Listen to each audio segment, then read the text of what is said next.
দীপাকে যখন আবারও শেষমেশ সমস্ত কিছুর প্রমাণ নিয়ে আবারও কাঠগড়ার মধ্যে হাজির করে পুলিশ অফিসার, ঠিক তখনই কিন্তু আমরা দেখতে পারি যে সেই সূর্য এবং রূপা মিলে যেন তার মায়ের জন্য একটি উকিল খুঁজতে থাকলে এক পর্যায়ে যেন সেই উকিল বলতে থাকে যে আমি আপনার কাজটি করার জন্য এখন বর্তমানে সম্পূর্ণ তৈরি রয়েছি, চলুন আমি আপনার কেসটা লড়বো, আমি সেনগুপ্তর ব্যাপারে সমস্ত কিছু প্রমাণ জোগাড় করে ফেলেছি।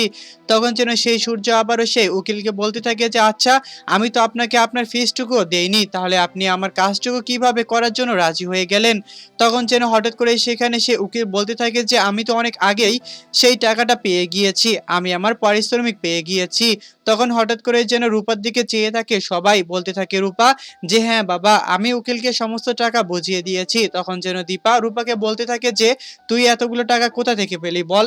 তখন যেন আবার হঠাৎ করে সূর্য বলতে থাকে যে এখন এই কথাগুলো তর্ক বিতর্ক করার জন্য নয়, যা হয়েছে আমাদের ভালোর জন্যই হয়েছে। ঠিক তখনই আমরা দেখতে পারবো যে হঠাৎ করে যেন সেখানে সোনা এবং সেই রুডির মা চলে আসে এবং কি দীপার ব্যাপারে কথা বলার জন্য সোনাকে রাজি করায় রুডির মা। এরপর যখন আমরা আবারও অপরদিকে দেখতে পারি যে সেই দীপাকে যখন আবারও কাঠগড়ার মধ্যে উপস্থিত করা হয় এবং বিপরীত দিকে যখন সোনাকে ডাক দেওয়া হয়, ঠিক তখনই কিন্তু সেই সোনা বারবার করে মনে করতে থাকে আমি যদি এবার আমার মায়ের বিপক্ষে কথা বলি তাহলে আমার মায়ের সারাটা জীবনের মতো জেল হয়ে যাবে এবং আমি নিজে সন্তান হয়ে এটা কোনোভাবেই করতে পারবো না।